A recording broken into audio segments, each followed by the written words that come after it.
Okay. So according to my calculations, we should be live. According to my calculations, I should be live both on Facebook and on YouTube at the same time. Glory to God. Give him the glory. I think I see the YouTube live on tonight. Um just fall in, everybody. Fall in, fall in. Oh my gosh. I'm I'm a preacher at heart, I think. Anyway. Um, but everybody knows almost doesn't count. Hi, Aaron. How's it going? We're gonna continue our chat tonight, but I just want to see if everybody's gonna fall in. So, I just want to see who's here. We're on Facebook and we're on YouTube. This is awesome. Just fall in. I feel like I like the preacher in me just wants to take long pauses and speak emphatically about the things that I want to talk about on tonight. Um, Glory to God. Anyway, how you guys doing? Let me know how you guys are doing. I'm just kind of opening up the chat, just making sure that all things are working, working. Is everything working? Is everything not working? Is everything get working?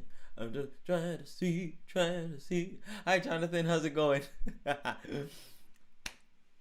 I'm just trying to see if this thing is working.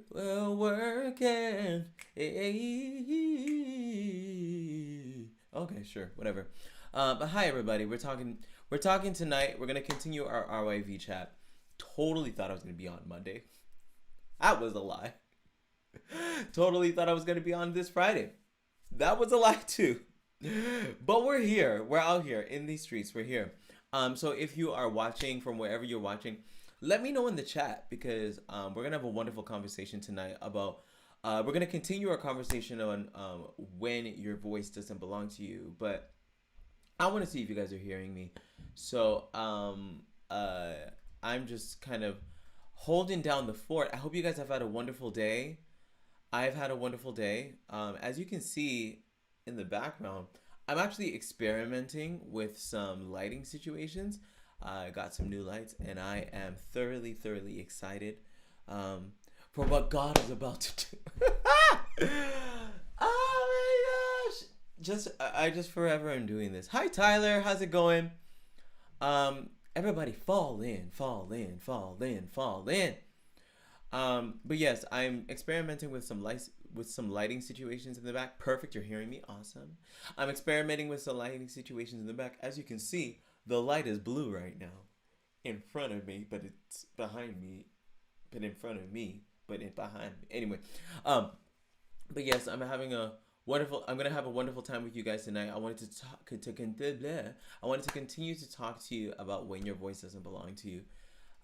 Because we had a wonderful conversation last time. I don't know about you guys, but we had a wonderful conversation last time. For the people that tuned in, I saw a lot of comments, and there were some amazing. There was amazing resonation with everybody. Anyway, it resonated with people, and I wanted to continue that conversation because I felt like it was very life-giving. It's funny because someone actually commented last time, and they were talking about how this conversation about when your voice doesn't belong to you actually can translate to many more things than just your voice. And just this, it was a very empowering conversation for them, I guess. And I feel like it's an empowering conversation to have in general because there's a lot of people that walk around with their voices not belonging to them, and we can't be having that, especially on a channel that's called Reclaim Your Voice. So I wanted to continue that conversation with you. How are you guys doing tonight? If you didn't already, go and watch that, but don't watch it now because you're right here. But watch it afterwards. The conversation that we had on when your voice doesn't belong to you, because it's really important for your voice to belong to you. But let's kind of start to recap what it actually means, because it's kind of an ethereal concept for those of us that have never heard of this concept before. In fact, this concept was new to me until I came up with it. Thank you, Jesus. Um, but the what we talked about last week was the pain of when your voice doesn't belong to you. Uh, Basically, what we're saying when we're saying that your voice doesn't belong to you is we're not saying that someone came, took your vocal cords, ripped it out of your throat, and gave it and put it in somebody else. That's not what we're talking about. We're simply talking about when the use of your voice has been, I guess, commandeered, taken over, usurped for the purpose of someone else rather than for your own purposes as a singer. And I love this concept because it's something that I personally walked through. I didn't realize I was walking through it when I was walking through it, but it's definitely a concept that I walked through, and it's something that I want to empower you guys to walk through as well. So why don't I just kind of recap a little bit of what we spoke about last week in terms of the pain of when your voice doesn't belong to you. So the pain of when your voice doesn't belong to you is felt in three different ways. Does anyone remember what any of those ways was? Let's see. There's three people in the chat. Let's see. Who remembers one of the things that we talked about? One of the signs, or rather, it wasn't the pine. The pine. It wasn't the pain. It was the signs that your voice doesn't belong to you. Does anyone remember? Do I need to help you? I think I need to help you. I'll help you on the first one, and then we can continue. But the first sign that your voice doesn't belong to you, not the pain, but the sign that your voice doesn't belong to you, is that you lose your voice every week, right? I'm not going to go into detail on it, but we talked about it last time. The first sign that your voice doesn't belong to you is that you lose your voice every week. I told you guys a little bit about my own story and how I needed to get my life, thinking that I was using my voice, and it was totally fine to be losing it every week. Totally not fine. Check out the last chat for that. And then the second thing the second sign that your voice doesn't belong to you is actually that you, whoa, I was about to give away one of the ones for today. No, but is that you never feel at home until when you use your voice, until someone praises you. That's the second sign that your voice doesn't belong to you. I feel like these are preaching again, so I'm just gonna let them preach. And the third sign that the third sign that your voice doesn't belong to you is that you don't know how to connect what you want to do in your head with your voice's current abilities, or all of the brain work up here is not necessarily connecting with what's going on down here. And all three of those are signs that your voice doesn't belong to you. Now, this week, we want to talk about the strain of when your voice doesn't belong to you, because we now know what it looks like for your voice not to belong to you, but we don't necessarily know why it hurts, and we don't necessarily know where it hurts. I think, especially, in singingdom, like in the kingdom of singingdom, we're really taught to use our voices in any and every which way, but we're not necessarily taught how to own our voices, or how to allow our voices to be weapons of our own message. We're taught how to fit the industry standard. We're taught how to appeal to different audiences and genres. And I just realized I could be going live on Instagram. I'm gonna do that next time. But should I do it next time? Do we want to go live on Instagram too? Can I do this? Is it bad for me to do this right now? You know what? Let me just. You know what? We're gonna be spontaneous. We're gonna be spontaneous, and we're gonna go live on Instagram too. Why? Because I don't really go live on Instagram. Sure, why not? Because we can. And we're still waiting for people to come in anyway, so we're gonna go live on Instagram. Anyway, so I'm live on Instagram now too. This is spontaneous. Anyway, so see, Aaron is like, yes, we should go live on Instagram. Hey, Instagram folk. So you guys are hopping in on the conversation. I'm now live on Facebook, on Instagram, and YouTube at the same time. But anyway, we're talking about about the signs that your voice doesn't belong to you. Uh, we talked about last time about the signs that your voice doesn't belong to you, and today we're talking about the pain of when your voice doesn't belong to you. So I'm out here in these streets, and we're gonna have this conversation because it's really important for you to know for you to know that your voice should belong to you. And in a world where singers are kind of at the bottom of the totem pole in terms of industry power and industry, what's the word? Just ownership. I want you guys to reclaim your voice. And reclaim your voice is about a lot of things, but we're first dealing with this concept of when your voice doesn't belong to you. So we talked about the signs of when your voice doesn't belong to you. Look at that video on my YouTube channel. But now we're talking simply about the pain of when your voice doesn't belong to you. So without further ado, I'm gonna get to the first one. The first bit of pain, the first area where we feel pain for when our voice doesn't belong to you. So, or sorry, the strain. I keep messing things up. Anyway, but it's okay. The strain of when your voice doesn't belong to you. So we're gonna get 3 strains, 1, 2, and 3. We're gonna go with the first one. The first strain of when your voice doesn't belong to you. It's 3 different types of strain. The first type of strain is that you jump at the first opportunity to use your voice. You jump at the first opportunity to use your voice. I know. Isn't it normal? Isn't it something that you're supposed to do? Aren't you supposed to use your voice? It's funny because in the church world where I grew up, this is like totally king. This is a fact that is king. When you one of the first areas of strain, or the first, I guess, indications of strain when it comes to you not owning your voice. Hi, Zach, and thank you. Is that you jump at the first opportunity to use your voice. I'll use myself for an example. Wow, I just realized. Yeah. As a young boy, I loved singing, and I wanted to use my voice, but I didn't necessarily know how to use it for my own message and for my own purposes. I just wanted to be heard, and I just wanted to be, what's the word? I wanted my voice to be accepted. I wanted my voice to be heard by someone else and received and therefore praised. That's why we talked about it last time. That's why we talked about, that wanting your voice to be praised thing. That was totally me. And the one thing that comes with that is that when someone asks you to use your voice, there is no saying no. Why?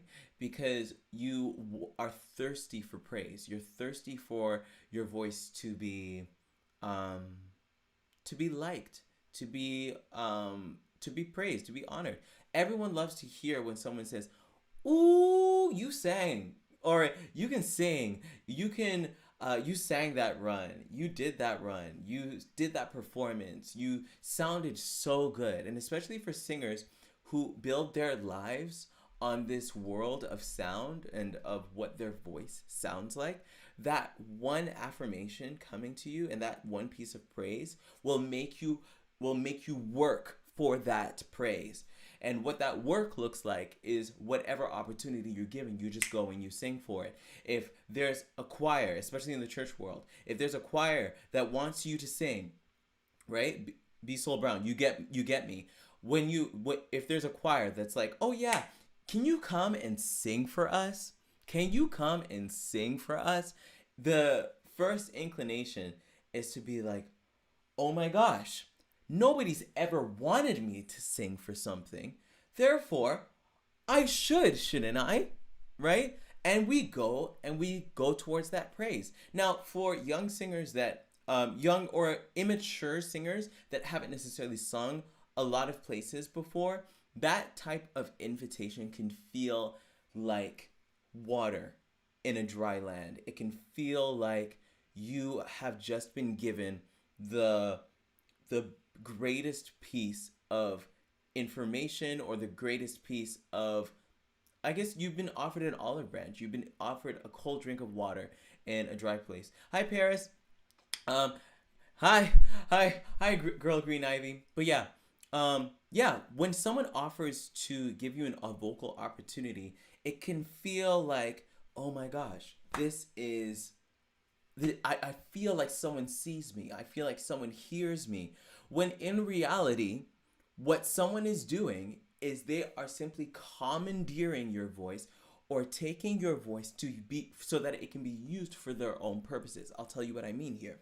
Let's even debunk the whole choir thing, because a lot of people will just want you to come and sing for their choir. But now let's even make it more of like a solo situation. Let's say it's not even in the church world. It's say it's at an event, and somebody is like, I really need a singer. I really want a singer, and I don't necessarily want to pay for a singer because that's too expensive. So I'm just gonna find somebody, the first person that will say yes.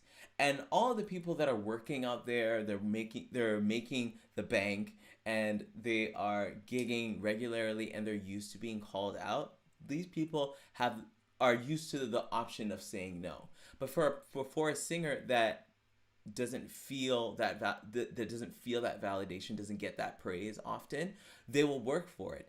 And an organizer, or somebody that wants to organize an event, will find somebody like that, say, hey, can you sing? And that person's first inclination, that singer's first inclination, is to be like, absolutely, I want to be heard. Absolutely, I want to be seen. And the problem with this is that a singer's career can be written for them long before they ever take the pen and write it themselves. I'll explain that a different way. For a lot of people who jump at the first opportunity to sing, it doesn't just become one jump. It becomes one jump after the next, after the next, after the next, after the next, and after the next. And then you get to the end of the line, and you are years into the game. Years into the game, and you've never taken your voice for yourself. You've never made your own choice when it comes to your voice. It's absolutely really ridiculous. Hey Kay, good to see you in the room.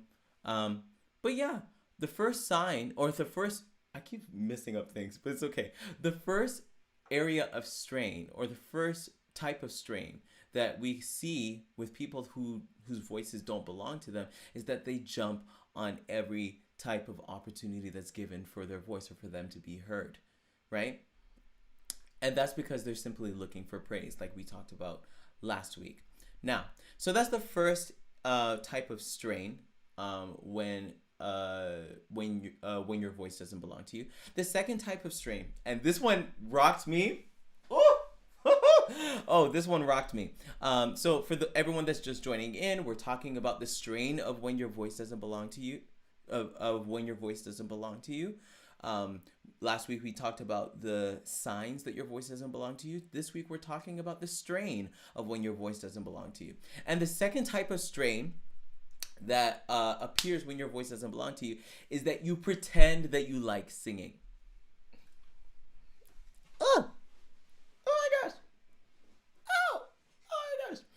Now this isn't for the people who have reclaimed their voice. This isn't for the people that are completely and utterly secure. Oh yeah, I forgot it's Thanksgiving. Happy Thanksgiving, guys. You guys are probably with your families and stuff like that. Whatever. And you taking time to be with me? Oh my gosh.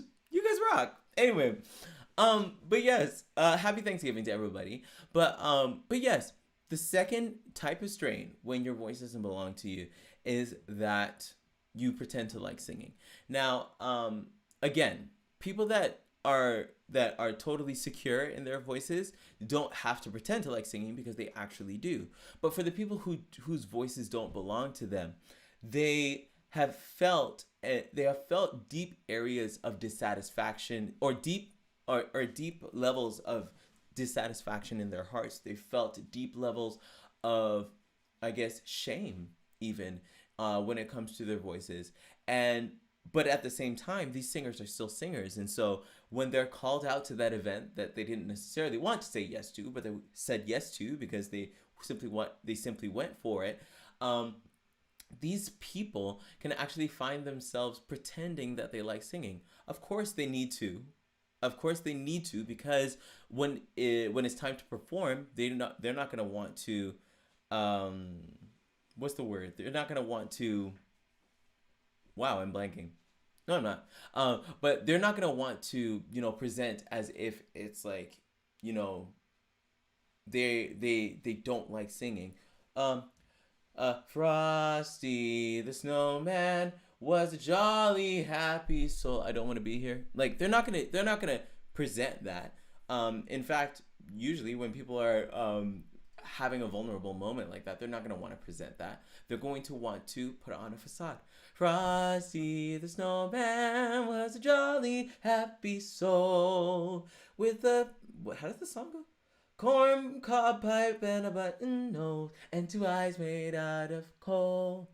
But then when the lights go off and the performance is done, the dopamine rush that the person might have had because they actually, the lights and the stage and the glitz and the glamour, got their energy up for a bit. But when they're alone at night and when they turn off the lights, when they're in the dark, and like I call this time being in the dark, when your head is on the pillow and you are you're about to go to sleep and the lights are off. All of the thoughts that you were pushing out by being busy from the day finally start to come in and start to flood your mind. And if you love singing and if you are satisfied with where you are in terms of your voice, nothing really, everyone, no one's invincible. Everyone has their thing. But for people whose voice doesn't belong to them, they live this double life where they pretend with it that they like singing on stage, but when they get home, their mind is clouded with shame, with guilt, with depression, with so many different types of things that have come because they've never been able to use their voice for themselves, but they were always a slave to someone else's agenda. Right? They never said yes to a choir because they wanted to say yes to a choir. They said yes to a choir in order to get the validation, right? It might be. Someone said on YouTube. Kay says in my Beyonce voice, "Are you happy with yourself?" But for real, pretty hurts. And I feel like that's actually what she was getting at in the song. You present yourself. You give yourself a really nice outlook, or rather a nice image. You sound good, but on the inside, are you really happy with where you're at? Beyonce was talking about image and I guess the way a person would present their image and their body and their fashion at the time. I'm talking about the same thing, but with your voice. When you lay your head at night, are you actually happy with yourself? And a lot of people think that this is just something that has to be normal in I guess going through life, but it doesn't have to be that way. And a lot of people just stay feeling down on themselves, especially about their voices and about their voice journeys, and they're just like that just comes with the territory. I'm just gonna muscle it out. From performance to performance. But their joy for singing, their singing joy has completely been robbed from them, right? Now, so that's the second area. This is the second type of strain that comes when your voice doesn't belong to you. So the first one was that you jump at every opportunity to use your voice. The second is that you pretend to like singing, and the last one. And these actually all these three kind of work as like what's the word, like a gentle slope, the gentle slope to hell. Anyway, So you jump at the opportunity to at the first opportunity to use your voice, you jump. This is the strain of when your voice doesn't belong to you. Second area of strain, or second type of strain, is that you pretend to like singing. And the third type of strain is even at the bottom of this. The bottom of this is actually, oh wait, let me find it. Oh yeah, that you question whether or not you're even called to be a singer, or that you're even meant to be a singer, right? You know, a lot of people, like, they kind of settle in their lives in general. I find that settling has become a very normal a very normal thing in life. Uh, uh, but let's even kind of expand this, because there's a lot of people that even say, "Hi LTL." I see a lot of people in the YouTube chat. Hello everybody on Instagram. Hello everybody on Facebook. For those of you that have just come, we're talking about the strain of when your voice doesn't belong to you. I think this is a really cool conversation that we have.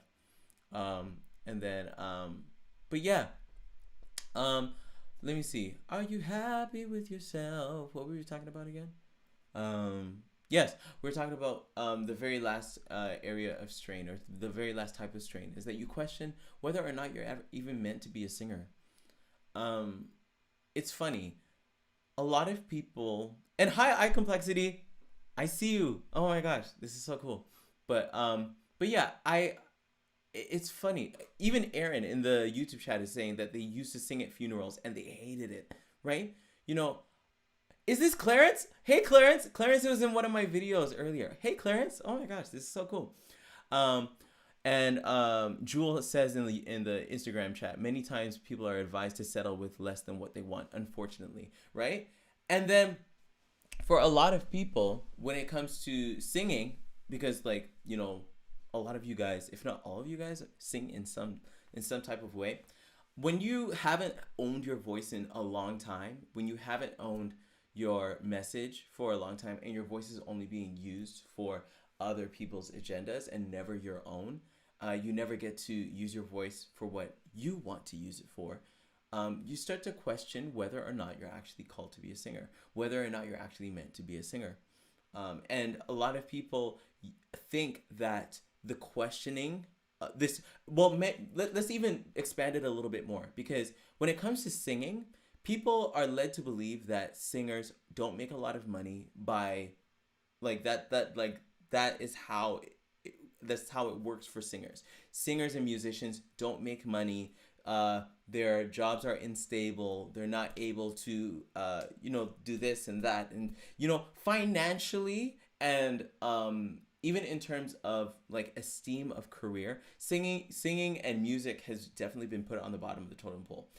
When your voice doesn't belong to you and you've been using it for other people's agendas for so long, you're brought to the bottom of the totem pole there. You're being hit in so many different areas where people are telling you, do not sing, do not pursue a career in singing, don't even try it. No one is able to be successful in that. It's only by happenstance that you're supposed to do it. When your voice doesn't belong to you, you're not able to push back against what society says about singing. You actually have started to agree with it, especially because singing has not become singing has stopped being enjoyable for you. Singing has stopped being that area of comfort, that area where, that escape that you've always thought it was. And also you were never given the means of how to actually transform your songs, transform your singing career into something that is actually a weapon, but actually, it becomes a megaphone for what your message actually is, right? And Girl Green Ivy says something in the chat. I'm just gonna read it. Okay, but why does this all apply to general life and not just singing? Yeah, you have to follow your dream to be happy. No people pleasing, pick me, or second guessing will make you happy, right? Like, here's the thing, and let's push into this a little bit more, because you said something really good, Girl Green Ivy. this does apply to general life. But in general, people are not like, we're not really told to really go and get our dreams. I mean, like, Instagram says it, Facebook says it, like, like YouTubers. I'm a YouTuber, so it's like kind of weird, but YouTubers say it. But when we go to our normal lives, for those of us that still have our parents as a big influence in our lives, for those of us that have our university degrees as big influences, or our teachers, etc., and so forth, we're generally told not to do what we dream of doing, right? But the one area of fulfillment, the way that we actually will experience fulfillment in life, is when we actually will do our callings and will actually go in the direction that that God has always wanted us to go. Like, I know for me, like, and this is kind of a rabbit trail, but I think this is good. I know for me, there was a very distinct moment in my life when I had to say, no, I'm not going to do the norm, and I'm not going to just be a nominal human being. Like, I was on the road to actually going to be a doctor. I don't think I've ever said this really, like, publicly. Like, I'm a very private person, so I don't really say a lot of this stuff. But I was supposed to go and be a cardiologist. I was supposed to go and be some type of doctor. But then when I actually tried taking the courses to actually become a doctor, they were much harder than I actually thought they would be. And I was just like, yeah, this whole math thing, calculus, physics, all this stuff, yeah, this is not for me. But I had to actually put my stake in the ground, and I actually spoke with my mom, and we actually argued for like a week or two, because I put my stake in the ground, and I said, God's calling me to music. That's what I said to her. I was like, God's calling me to music. This is how he wants me to. This is what he wants me to do with my life, and I'm gonna do it, right? But not everybody has the bravery, and not a lot of people have the staying power to actually go through the fire that is establishing a career in music. But for the people that have, hi Elisa. Hi, friend. Oh my gosh, I'm supposed to call you. Oh my gosh, I have to send you a text. Anyway, but yes, like, for the people that have answered the call, let's do this now. For the people that have actually said yes to singing, and the people that have actually dug into this, and they're like, this is what I want to do with my life. There's a level of when you have used your voice for all these different types of events, for all these different types of people, for whatever they want to do, and you've never had an idea of what you wanted to do, the societal norm and your own will is now saying, I'm not called to be a singer, right? And that's the ultimate strain of when your voice doesn't belong to you. When you've given your voice to all of these different avenues, you're losing your voice every week because you're singing at all of these events, and you're misusing your voice. You're not using your voice with the technique you would be capable of if you had the right leading. None of that's available to you, and so a lot of people at that point quit, right? And that's why I'm here, right? Firstly, I'm really honored that, like, first of all, that you guys are watching this far, but also it's like a lot of people feel this strain of their voice not belonging to them, and they know that they're called to sing, but they never get help with it. They never think, let me talk to somebody about this, or even more so, let me actually invest in my journey and actually dig my feet in the ground and set myself up so that I know I can soar.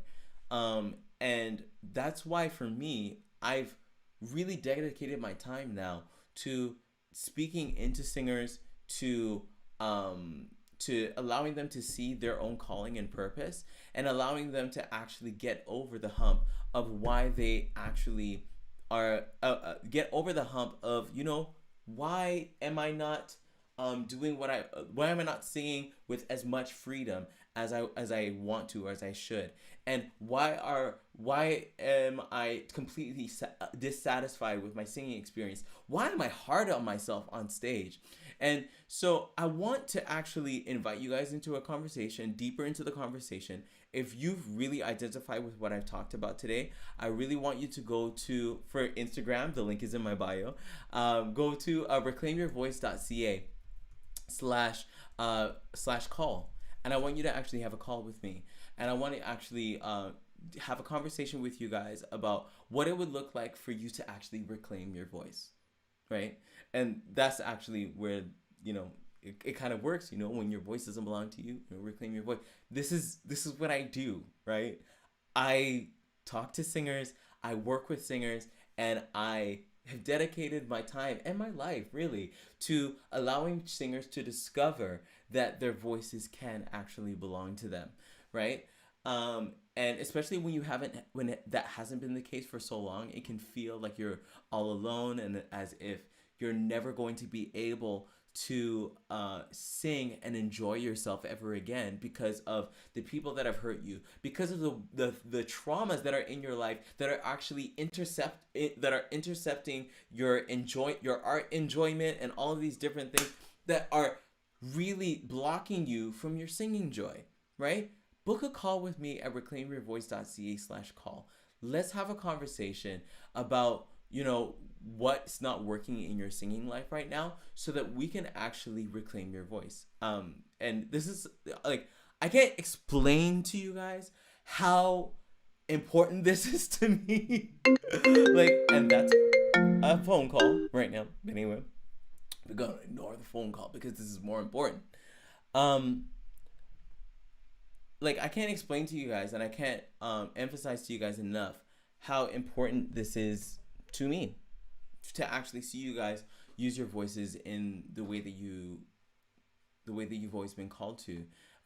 It's funny because even with the videos I do, this is the reason why I talk about singers. The reason why I talk about singers using their voices, and the reason why I celebrate singers and I don't just bring a critique, is because there are so many other people that are dying, literally dying, to use their voices. And a lot of people that are actually, what's the word? They're starved in terms of their creativity, and they wonder, why do I have no purpose in life? Why am I just aimless in my approach to life? And they don't realize it's simply because they ignored the one thing that they know that they've been called to. And the reason why they shut it out is because of all the strain of their voice not belonging to them, them not actually using their voices for what they've always been called to this entire time. And so that's why I want you to book a call with me. Seriously, if you are not using your voice with the freedom that you've wanted to, and if you've experienced the strain of your voice not belonging to you, book a call with me at reclaimyourvoice.ca/call. Let's make this a conversation, and let's actually get your voice back. Let's reclaim your voice. So yeah, this has been the conversation about, about the strain of when your voice doesn't belong to you. And last week we talked about the signs of when your voice doesn't belong to you. And the next time that we speak, I actually want to talk to you. What's the next topic I have? The next time I talk to you, I actually want to talk to you about the people that your voice belonged to. The people that your voice belonged to, rather than yourself. But I had a wonderful time talking to you guys. You guys are absolutely amazing in the chat. All my Instagram folk, you guys are wonderful as well. But I want you guys to reclaim your voice. So book a call with me at reclaimyourvoice.ca/call. And click the link in my bio if you're in Instagram to watch my masterclass. Do we need to bring anything to prep for the call? There's actually a form that you'll actually be linked to when you do book a call. So I would advise you to do that. But yeah, let's talk about what's not working in your singing life right now. And let's see how we can bridge that gap together, okay? So anyway, I love you guys. I'm going to see you guys in another video. There's a whole bunch of things that I'm doing. I'm changing around my set, we're gonna have lots of fun. And there's gonna be so many different things that we do on this channel. But hey, Stacy. Anyway, but yes, I'm out here shouting at everybody. Anyway, I'm so glad to have talked to you guys today, and I really hope that you guys join me in Reclaim Your Voice. Go to reclaimyourvoice.ca/call to book a call with me, and go to reclaimyourvoice.ca/masterclass to watch the masterclass and reclaim your voice. Reclaim my voice. Anyway, I'll see you guys in another video. Thank you guys so much for watching. Bye. I'm gonna save this for as long as I can as I turn off things. Okay, bye everybody. Bye everybody.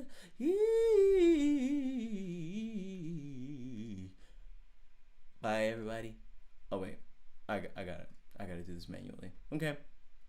Bye. And then